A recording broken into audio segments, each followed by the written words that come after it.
Hello friends, bright future classes Bhagalpur में आप सबों का स्वागत है।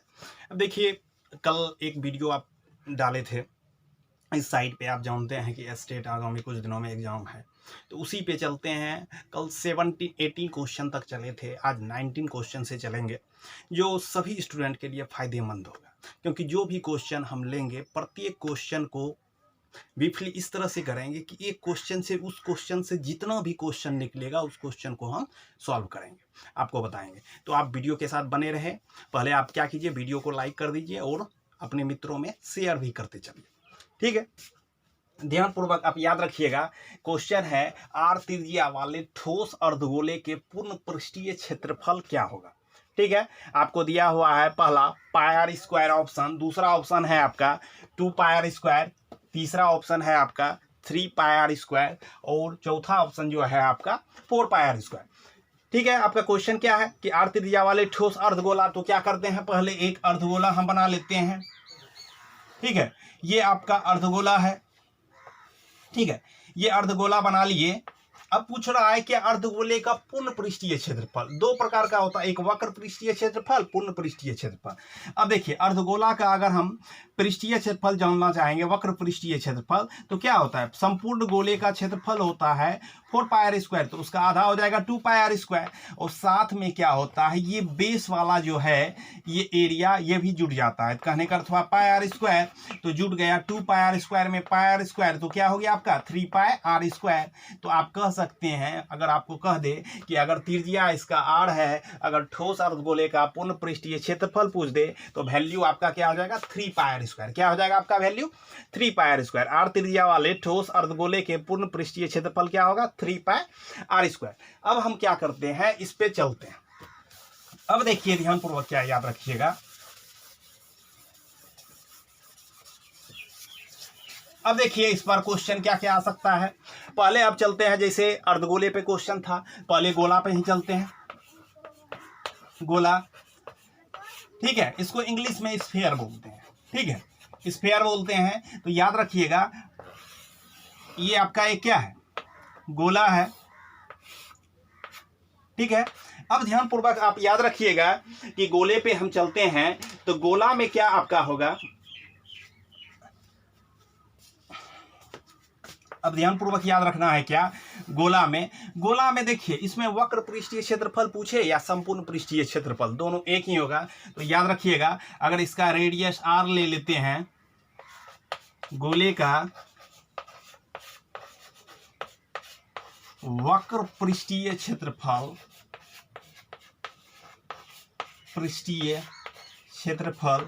पूछे या संपूर्ण पृष्ठीय क्षेत्रफल, संपूर्ण पृष्ठीय क्षेत्रफल, तो दोनों सेम ही होता है। इसका वैल्यू क्या होता है आपका 4 पाई आर स्क्वायर। क्या होता है वैल्यू 4 पाई आर स्क्वायर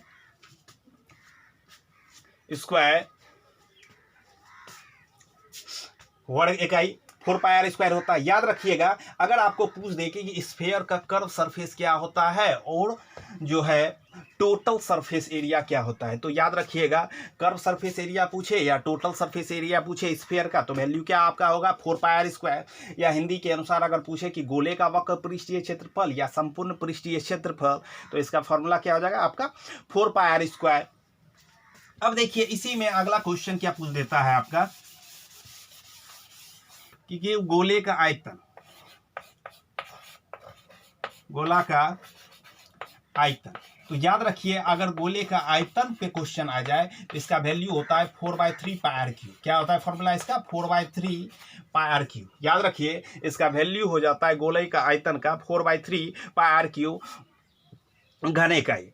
ये आपका हो गया। आपका ध्यानपूर्वक याद रखिएगा कि गोले का आयतन क्या हो गया 4/3 पाई आर क्यूब, या वॉल्यूम ऑफ स्फीयर पूछ दे तो क्या होगा 4/3 पाई आर क्यूब। इसी को इंग्लिश में क्या कहते हैं, वॉल्यूम ऑफ स्फीयर, जो वैल्यू आपका क्या हो जाएगा 4/3 पाई आर क्यूब। अब देखिए, ध्यानपूर्वक क्या है, इसमें तो इतना ही क्वेश्चन था। अब देखिए, दूसरा आपको ध्यान में रखना है क्या, अर्धगोले के बारे में पूछ दे, जो अभी तुरंत क्वेश्चन आपको बताए, अर्धगोला। ठीक है, इसको इंग्लिश में बोलते हैं हेमीस्फेयर, हेमीस्फेयर। इसको क्या पढ़ते हैं, हेमी स्फेयर। ठीक है, अब देखिए ध्यानपूर्वक रखिएगा क्या होगा ये।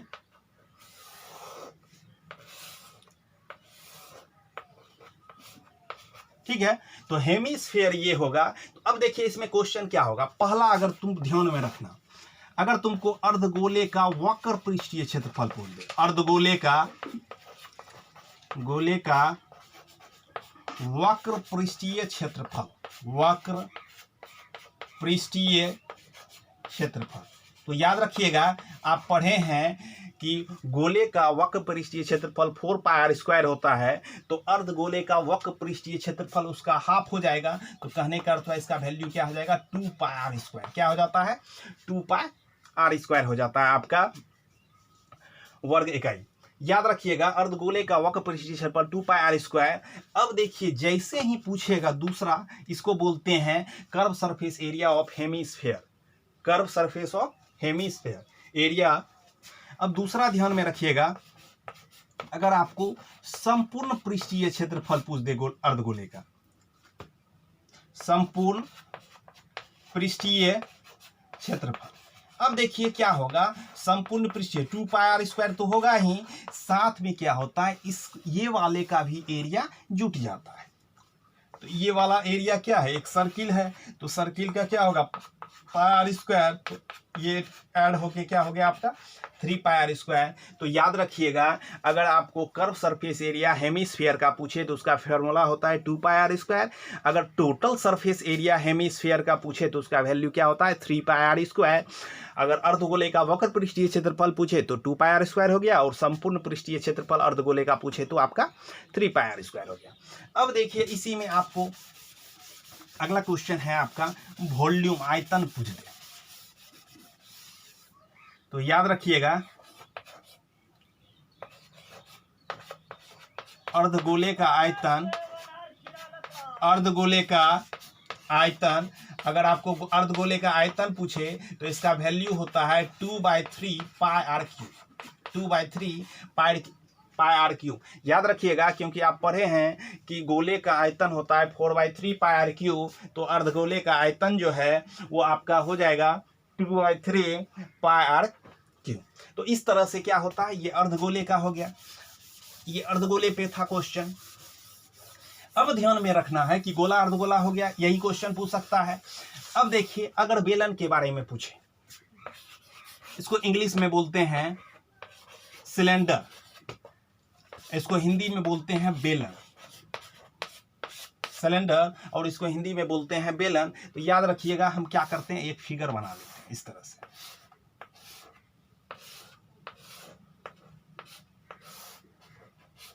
ये आपका हो गया हाइट, ऊंचाई, और ये आपका रेडियस हो जाएगा, दोनों इक्वल होता है। ये आपका त्रिज्या है और ऊंचाई दिया हुआ है। तो याद रखिएगा कि बेलन में अब क्वेश्चन क्या क्या पूछेगा। पहला पूछता है आपका कि आयतन निकालिए, बेलन का आयतन क्या होगा।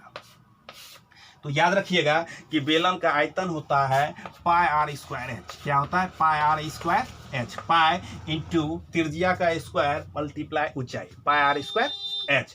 दूसरा आप याद रखिएगा, इसी में क्वेश्चन अगर कर्व सरफेस एरिया पूछ दे, या हिंदी में उसको कहते हैं वक्र पृष्ठीय क्षेत्रफल पूछ दे आपको, वक्र पृष्ठीय क्षेत्रफल, तो याद रखिएगा अगर आपको बेलन का वक्र पृष्ठीय क्षेत्रफल पर क्वेश्चन दे दे तो इसका फॉर्मूला होता है 2πrh वर्ग इकाई। तो याद रखिएगा कि बेलन का वक्र पृष्ठीय क्षेत्रफल होता है 2πrh।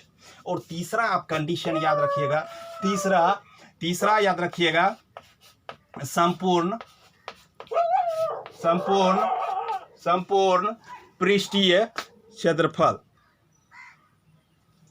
तो संपूर्ण पृष्ठीय क्षेत्रफल क्या हो जाएगा, ध्यानपूर्वक याद रखिएगा 2πrh तो होता ही है, और क्या होगा दोनों बेसों का, इसका एरिया और इसका एरिया दोनों क्या हो जाता है, जुड़ जाता है। तो 2πr² जुट गया, तो आपका क्या हो गया 2πr कॉमन ले लेते हैं, ब्रैकेट में क्या हो गया आपका h + r स्क्वायर मीटर। तो याद रखिएगा कि अगर पूछ दे आपको कि वॉल्यूम ऑफ सिलेंडर क्या होगा तो पाई आर स्क्वायर एच होता है वैल्यू। अगर आपको पूछ दे कर्व सरफेस एरिया सिलेंडर का क्या होगा तो 2 पाई आर एच होता है। अगर आपको पूछ दे टोटल सरफेस एरिया सिलेंडर का क्या होगा तो 2 pi r h plus 2 pi are square. तो कहने का अर्थ हुआ 2 पाई आर कॉमन ले लेंगे, एच प्लस आर हो जाएगा आपका। ठीक है, अगर आपका इस पे क्वेश्चन था तो ऐसे बनाते हैं। फिर इसके बाद ध्यान रखिएगा शंकु पर भी बता देते हैं। अब देखो क्वेश्चन अगर आपको कौन पे आ जाए, कौन जिसको आप शंकु बोलते हैं हिंदी में, ठीक है, ये फिगर है आपका।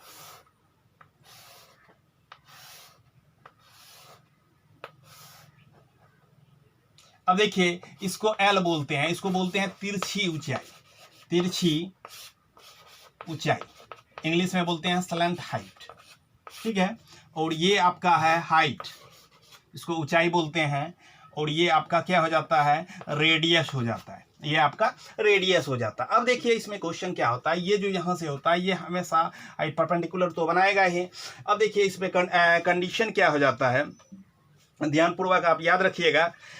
इसमें अब कंडीशन क्या होगा, अगर आयतन तुमको पूछ दे, आयतन निकालने के लिए पूछ दे कि शंकु का आयतन बताइए, तो शंकु का आयतन होता है 1/3 पाई आर स्क्वायर एच। क्या होता है 1/3 पाई आर स्क्वायर एच। तो याद रखिएगा कि volume of cone equal to क्या होता है 1/3 pi are square h cubic units. ठीक है, ये आपका होता है, ये आयतन का है। अगर इसी में आपको पूछ दे वक्र पृष्ठीय क्षेत्रफल निकालिए, शंकु का वक्र पृष्ठीय क्षेत्रफल निकालिए, तो इसका फॉर्मूला होता है पाई आर एल, पाई आर एल। तो याद रखिए अगर आपको पूछ दे कि कर्व सरफेस एरिया निकालिए कौन का, तो क्या हो जाता है पाई आर एल स्क्वायर यूनिट्स। ठीक है, अब इसी में देखिए क्या, इसी में अगर आपको संपूर्ण पृष्ठीय क्षेत्रफल पूछ दे, संपूर्ण पृष्ठीय क्षेत्रफल, अगर इस टाइप पर इस पर क्वेश्चन रहे संपूर्ण पृष्ठीय क्षेत्रफल, तो क्या करेंगे पाई आर एल, ये वक्र पृष्ठीय क्षेत्रफल क्या हुआ, इसको छोड़ के इसके अंदर वाला पार्ट जो हुआ वो वक्र पृष्ठीय क्षेत्रफल हुआ। तो संपूर्ण में क्या होता है, ये वाला भी इसका भी एरिया जुट जाता है। तो क्या होगा आपका पाई आर एल प्लस इस बेस का एरिया क्या हो जाएगा आपका पाई आर स्क्वायर। अब देखो दोनों कॉमन ले लिए, पाई आर कॉमन ले लिए तो क्या हो गया आपका यहाँ पे L प्लस आर, आपका पाई आर कॉमन ले लिए तो क्या हो गया आपका L प्लस आर हो गया। अब तो याद रखिएगा कि कौन जिसको शंकु बोलते हैं, अगर वॉल्यूम पूछ दे कि वॉल्यूम ऑफ कौन क्या होगा 1/3 पाई आर स्क्वायर एच। अगर आपको कर्व सरफेस एरिया कौन का पूछ दे तो पाई आर एल, और आपको अगर टोटल सरफेस एरिया कौन का पूछ दे तो pi r l plus pi are square. अब देखिए ये था आपका कौन पे क्वेश्चन। एक और कल घन बता ही दिए थे, एक घना भी बता देते हैं, इसके साथ आपका मेंसुरेशन का जो भी फॉर्मूला है टोटल क्लियर हो जाएगा। अब देखिए घना, तो याद रखिएगा जिसको हम क्यूबाइड बोलते हैं। ठीक है, इसमें लेंथ ब्रेथ हाइट तीनों होता है। तो याद रखिएगा इस पर क्वेश्चन क्या पूछ सकता है। और देखिए एक कौन में एक और बात छोड़ दिए कि L बराबर होता है √H² प्लस R स्क्वायर। कहने का अर्थ आप ये कह सकते हैं कि L स्क्वायर बराबर होता है H² plus R square. Slant height निकालने का एक फॉर्मूला होता है, स्लैंट हाइट इक्वल टू होता है √H² प्लस R स्क्वायर। कहने का अर्थ √ ऊंचाई का स्क्वायर प्लस त्रिज्या का स्क्वायर, ये होता है। इसको आप ध्यानपूर्वक याद रखिएगा। ठीक है, अब देखिए घनाभ में चलते हैं।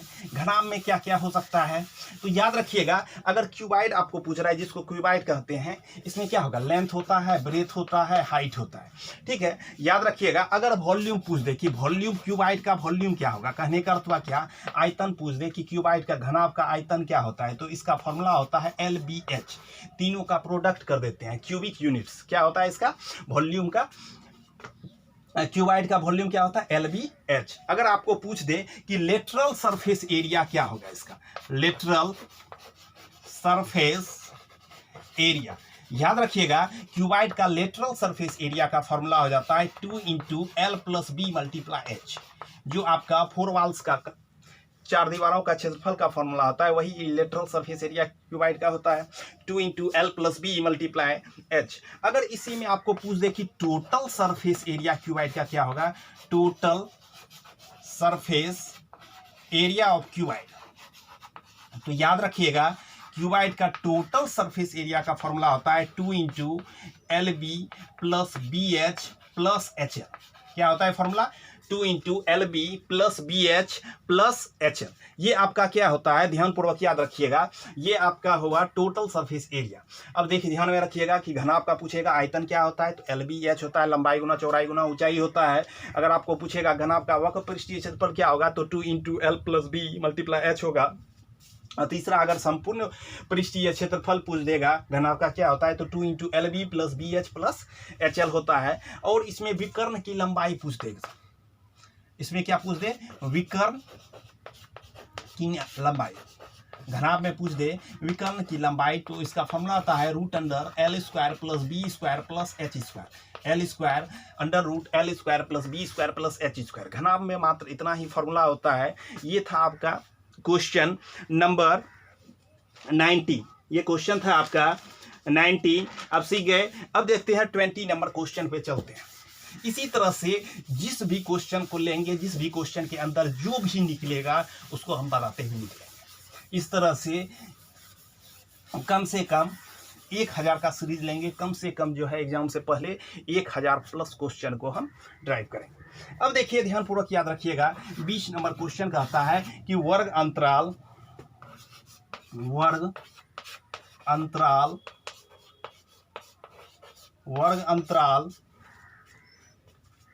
25 to 30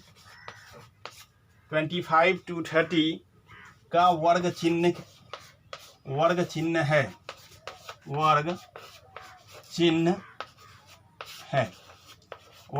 है।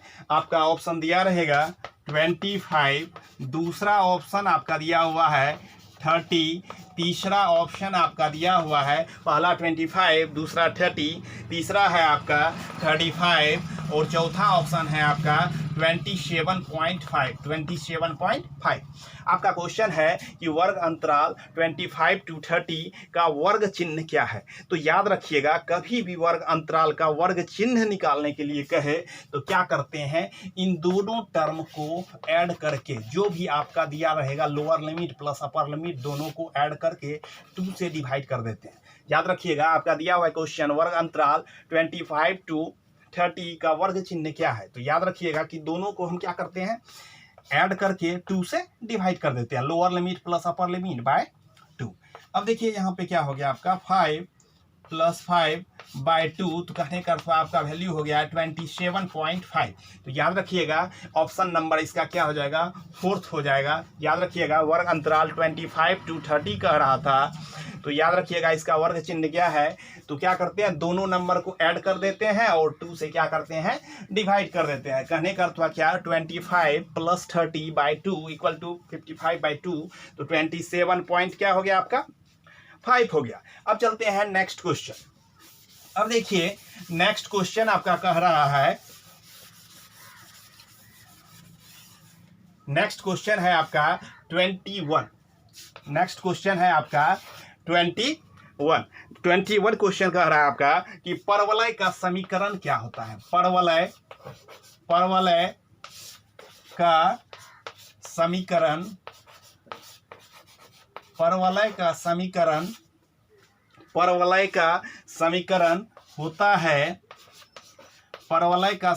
होता है, पहला नंबर ऑप्शन आपका दिया हुआ है y² - 4x = 0, y² - 4x = 0। दूसरा ऑप्शन दिया हुआ है आपका कि y = 4ax²। तीसरा ऑप्शन आपका दिया हुआ है y³ = 3ax। चौथा नंबर ऑप्शन है इनमें से कोई नहीं।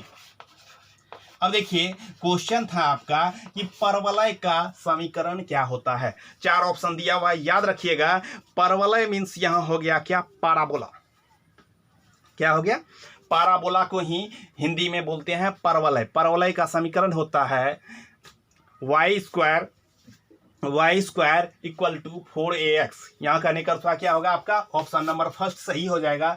Y square minus 4ax equal to 0। तो परवलय का समीकरण आपका होगा Y square minus 4x equal to 0 या Y square equal to 4ax आप कह सकते हैं। परवलय मीन्स हो गया यहाँ पे क्या आपका पाराबोला होता है। पाराबोला का इक्वेशन कह रहा है, तो पाराबोला का इक्वेशन होता है Y square minus 4ax equal to 0। परवलय का समीकरण होता है, ऑप्शन नंबर आपका फर्स्ट होगा। अब चलते हैं थोड़ा सा जो है पाराबोला पे चलते हैं। अब ध्यानपूर्वक याद रखिएगा,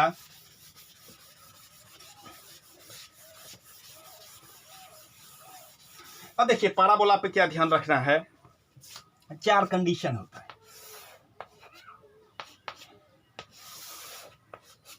ठीक, 4 कंडीशन क्या होता है,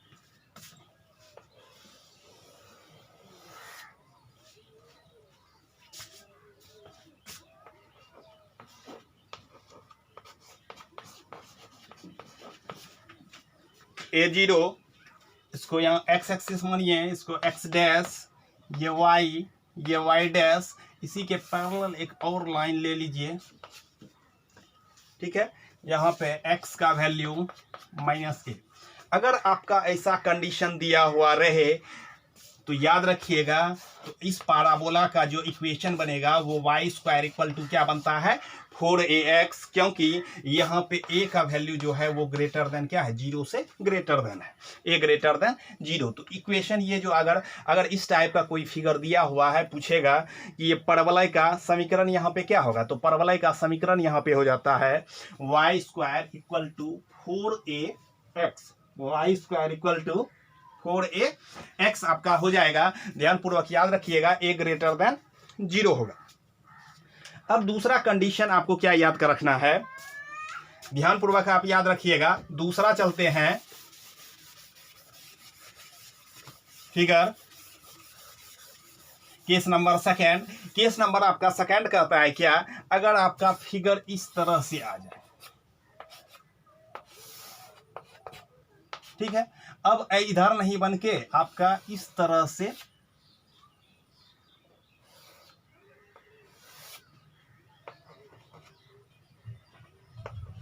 इधर आपका होगा, इधर x एक्सिस क्या होगा -a और 0 हो जाएगा। इधर हम ले लेते हैं पैरेलल, तो यहाँ पे क्या होगा आपका, यहाँ पे x का वैल्यू पॉजिटिव में आ जाएगा, x का वैल्यू क्या हो जाएगा इधर पॉजिटिव में आएगा। इधर आपका हो गया -a आपका 0, फोकस आपका क्या हो गया -a, 0। और याद रखिएगा ये आपका x एक्सिस हो गया, ये आपका x डैश, और ये आपका y, और ये आपका क्या हो गया y डैश एक्सिस हो गया।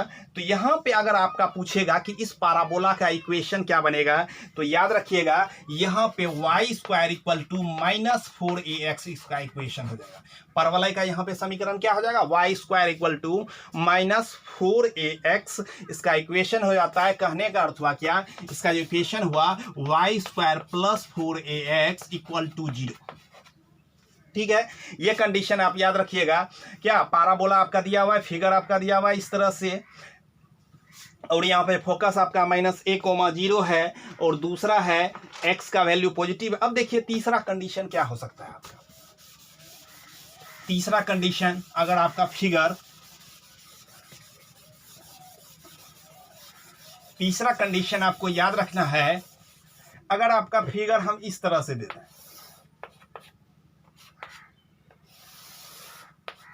ठीक, ये आपका x है, और ये आपका x डैश है, और ये आपका y है, और ये आपका क्या है y डैश है। अब जो है इसका बन रहा है जो इस तरह से बन रहा है, ठीक है। तो यहाँ पे जो बन रहा है इसको मान लेते हैं ओरिजिन यहाँ पे O है, और यहाँ पे फोकस आपका ले लेते हैं, तो फोकस यहाँ पे क्या हो जाएगा, ध्यानपूर्वक याद रखिएगा, यहाँ पे x का वैल्यू तो 0 होगा, y तो हमेशा पॉजिटिव होगा, ऊपर में y एक्सिस है। और देखिए क्या किए, इसी के पैरेलल एक और लाइन ले लेते हैं यहाँ पे, तब y का वैल्यू क्या हो जाएगा -a हो जाएगा। y का वैल्यू y एक्सिस के पैरेलल, x एक्सिस के पैरेलल y इक्वल टू यहाँ आपका क्या हो गया -a हो गया। अगर ऐसा कंडीशन होगा यहाँ पे, तब इक्वेशन बन जाता है क्या, x square equal to 4a y। इसका इक्वेशन क्या बनता है, X square equal to 4ay। अगर इस तरह का फिगर आपको दिया हुआ है, पूछे पाराबोला का इक्वेशन क्या बनेगा, तो यहाँ पे एक्स स्क्वायर इक्वल टू क्या आपका बन जाएगा 4ay इक्वेशन बन जाएगा। अब देखिए तीसरा कंडीशन क्या है, चौथा कंडीशन। अब देखिए चौथा कंडीशन आपका जो है, अब देखिए ध्यान पूर्वक चौथा कंडीशन, एक फिर फिगर बना लेते हैं केस 4। ठीक है, आपका कंडीशन दिया हुआ है, ये आपका x है, ये आपका x डैश है, ये आपका y है और ये आपका y डैश है। अब देखिए क्या बन रहा है, इस तरह से फिगर बन रहा है। ठीक है, इस तरह से फिगर बन रहा है। यहाँ पे फोकस है, यहाँ पे x का वैल्यू तो 0 होगा, y का वैल्यू क्या आ जाएगा, नेगेटिव में आ जाएगा, 0 - 1 आ जाएगा। फोकस ये आपको ओरिजिन मान लिया, यहाँ पे इसी के पैरेलल हम यहाँ पे ले लेते हैं, x एक्सिस के पैरेलल। तो यहाँ पे y का वैल्यू क्या आएगा, पॉजिटिव आएगा। तब पूछेंगे कि आपका जो है इक्वेशन बताइए कि पाराबोला का इक्वेशन क्या होगा, परवलय का इक्वेशन क्या होगा। तब ऐसे कंडीशन में जो है आपका इक्वेशन बन जाएगा x square equal to -4ay। क्या हो जाता है इसका इक्वेशन, क्या बन जाएगा, x square equal to -4ay।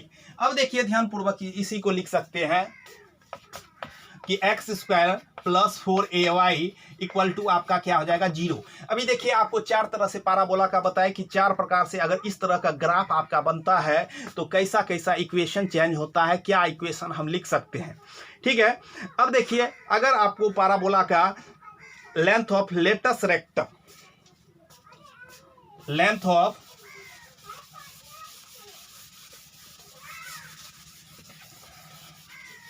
अब देखिए पाराबोला का लेंथ ऑफ लेटस रेक्टम पूछ दे, length of latus rectum of parabola, parabola. याद रखिएगा कि लेंथ ऑफ लेटस, ऐसे आप पाराबोला का इक्वेशन मेनली क्या पढ़े हैं कि y स्क्वायर बराबर 4ax होता है, 4ax होता है। अब देखिए कोई भी फिगर हम बनाते हैं, ठीक है, जैसे ये फिगर आपका बना लिए, ये जो लाइन आप खींचे, ये लाइन जो खींचे, यहाँ पे तो फोकस बन रहा है, ये आपका क्या है फोकस, ये वाला ये तो ओरिजिन है आपका। ये पूरा जो लाइन होता है, ये लाइन जो होता है इसी को हम क्या बोलते हैं, ये लाइन को लेटस रेक्टम बोलते हैं। आपका दिया हुआ है तो याद रखिएगा कि length of latus rectum parabola का पूछे तो इसका वैल्यू होता है 4a। जो आपका यहाँ पे कोऑर्डिनेट पॉइंट आपका जो दिया रहेगा उसको याद रखिएगा, जो आपको दिया रहेगा वो पाराबोला का क्या हो जाता है, length of latus rectum equal to 4a इसका फॉर्मूला होता है। अब देखिए क्वेश्चन जैसे आपको पूछ देगा कि इस पर कैसे क्वेश्चन पूछेगा, देखिए अब देखिएगा ध्यान में, क्वेश्चन आपका इस कैसे पूछता है। क्वेश्चन आपका पूछेगा find the coordinates, find the coordinates of the focus, axis, find the coordinate of the focus axis, the equation of the directrix, the equation of the directrix, equation of the directrix and the latus rectum and the latus rectum of parabola, latus rectum of parabola y square equal to 8x। याद रखिएगा आपको question दिया हुआ है find the coordinates of the focus comma axis, the equation of the directrix and the latus rectum of parabola y square equal to 8x। ये question दिया हुआ है। अब देखिए इसका कैसे वैल्यू निकालते हैं, कैसे कह रहा है कि फोकस भी निकालिए, एक्सिस निकालिए, कौन axis, the equation of the directrix निकालिए और लेटस रेक्टम पाराबोला का निकालिए। तो कैसे बनाएंगे, अब देखिए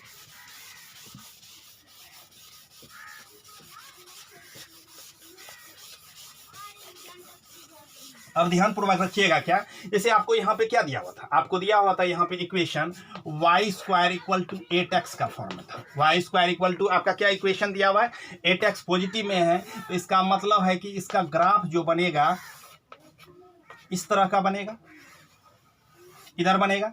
अब देखिए जैसे ही ग्राफ इसका इधर बना, यहाँ पे आपको क्या बताए थे, फोकस होता है, ये तो आपका ओरिजिन है, तो फोकस यहाँ पे देखो एक फार्मूला तुम क्या पढ़ा था, 4ax होता है, तो 4a के जगह पे 2 है, ये तो x है ही, तब हुआ 4 2 8, इसका मतलब a का वैल्यू 2 है, तो इसका मतलब a जो है आपका 2 और 0 है।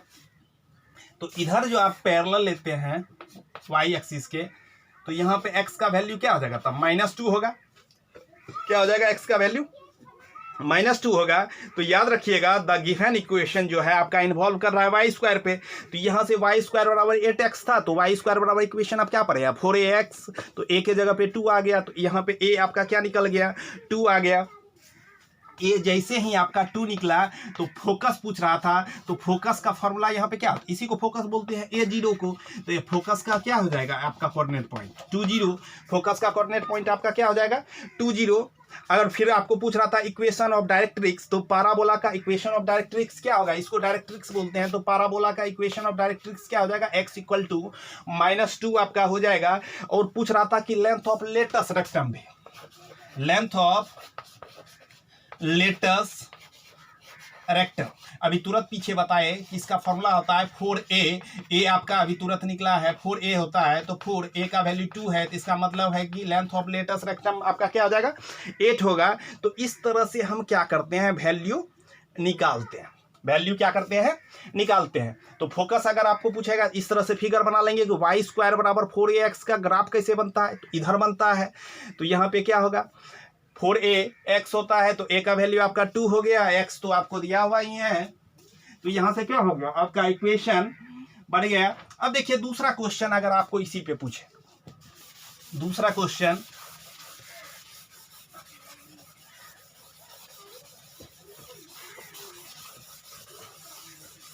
अब देखिए दूसरा क्वेश्चन क्या रहेगा, आपको कह देगा कि find the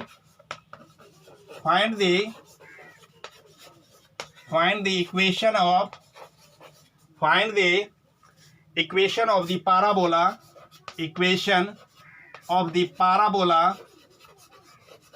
find the equation of the parabola with focus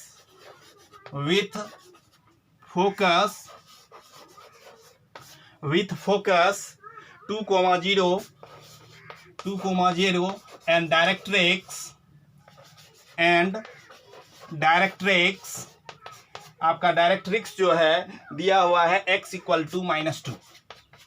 अब देखिए क्वेश्चन क्या कह रहा है कि फाइंड द इक्वेशन, एक पाराबोला का इक्वेशन बनाइए जहां पे फोकस आपको दिया हुआ है, फोकस आपको क्या दिया हुआ है 2,0 दिया हुआ है, डायरेक्ट्रिक्स आपका दिया हुआ है x इक्वल टू -2, आपको बोल रहा है इक्वेशन निकालने के लिए।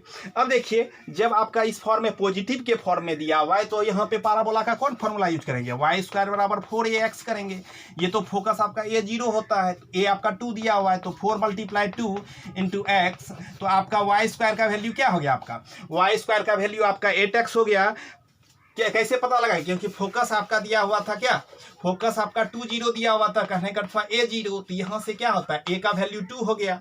तो इस तरह से हम कर सकते हैं कि y² का इक्वेशन क्या होता है, पाराबोला का इक्वेशन होता है y² इक्वल टू 4ax, तो यहाँ पे आपका क्या हो जाएगा 4 × 2 × x, तो y² बराबर आपका क्या हो गया 8x।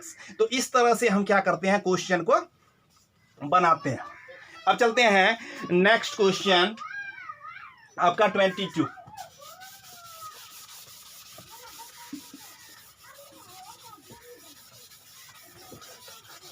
अब देखिए 22 नंबर क्वेश्चन आपका क्या कह रहा है, x² plus y² plus 2gx plus 2fy, x² plus y² plus 2gx plus 2fy plus c equal to 0, plus c equal to 0 एक वृत्त का समीकरण है, एक वृत्त का समीकरण है, एक वृत्त का समीकरण है। X square plus Y square plus 2gx plus 2fy plus C equal to 0 एक वृत्त का समीकरण है, तो इसके केंद्र का निर्देशांक क्या होगा? इसके केंद्र का निर्देशांक, इसके केंद्र का निर्देशांक क्या होगा? इसके केंद्र का निर्देशांक क्या होगा? आपको ऑप्शन दिया रहेगा, आपको ऑप्शन दिया रहेगा, ध्यानपूर्वक देखिएगा। 0 0 पहला ऑप्शन दिया हुआ है 0 0, दूसरा ऑप्शन आपको दिया हुआ है -g, 0 और तीसरा ऑप्शन आपको दिया हुआ है, तीसरा ऑप्शन दिया हुआ है -g, -f, ये आपको दिया हुआ है। चौथा ऑप्शन आपको दिया हुआ है -f, -g। तो याद रखिएगा, आपको एक वृत्त का इक्वेशन दिया हुआ है, X square plus Y square plus 2gx plus 2fy plus C equal to 0। कह रहा है कि एक वृत्त का समीकरण है, तो इसके केंद्र का मतलब सेंटर का आपको पूछ रहा है कोऑर्डिनेट पॉइंट क्या होगा। तो याद रखिएगा कि इसका केंद्र का निर्देशांक जो होता है -g, -f हो जाएगा। ऐसे हम बताते हैं, इसको खुद सॉल्व करेंगे। X square plus Y square plus 2gx plus 2fy plus C equal to 0 एक वृत्त का समीकरण है, तो इसके केंद्र का निर्देशांक जो होगा वो -g, -f होगा, -g, -f होगा। अब ध्यानपूर्वक देखिएगा कैसे ये -g, -f आया। अब देखिए ध्यानपूर्वक याद रखिएगा, X square plus Y square plus 2gx plus 2fy plus C equal to 0 है। क्या किए, एक्स स्क्वायर को यहाँ पे एक्स वाले को एक जगह लिखिए, एक्स स्क्वायर प्लस 2gx को एक जगह पे ले लिए, plus Y square plus 2fy को एक जगह लिखे और प्लस सी को इक्वल के इस साइड भेज दिए, -c हो गया। अब देखिए इसको क्या करते हैं, a प्लस बी के होल स्क्वायर में बनाते हैं, तो ये आपका क्या है, एक्स स्क्वायर प्लस 2gx, यहाँ पे क्या हुआ, x तो है ही, g आया तो g हम यहाँ पे क्या कर दिए, g स्क्वायर ऐड कर दिए। इधर क्या किए, y स्क्वायर प्लस 2fy आपका है ही, y आपका है ही वेरिएबल यहाँ पे। अगला टर्म यहाँ क्या आया, 2ab के अनुसार f आ गया, तो यहाँ पे क्या करते हैं, f स्क्वायर ऐड कर देते हैं। जो इधर ऐड किए, इधर g स्क्वायर f स्क्वायर, तो इधर भी ऐड कर देते हैं, g square plus f square इधर भी ऐड कर दिए। तो इधर आपका इक्वेशन बन जाता है क्या, x प्लस जी का whole square plus x y plus f का whole square equal to g square plus f square minus c. आपका इक्वेशन क्या बन गया, x प्लस जी का whole square plus y plus f का whole square equal to g square plus f square minus c. आपका equation बन गया, ठीक है। अब देखिए इसको क्या लिख सकते हैं, x प्लस जी का whole square plus y plus f का होल स्क्वायर, इसको हम लिख सकते हैं under root g square plus f square minus c का होल स्क्वायर। ये आपका वैल्यू हो गया। तो याद रखिएगा यहाँ पे केंद्र का निर्देशांक हो जाएगा यहाँ पे माइनस जी, और ये माइनस एफ जो है ये केंद्र का सेंटर का क्या हो जाता है, निर्देशांक हो जाता है। तो याद रखिएगा, तब यहाँ पे क्या हो जाएगा आपका केंद्र का निर्देशांक, केंद्र का निर्देशांक जो है आपका हो जाएगा माइनस जी कोमा माइनस एफ।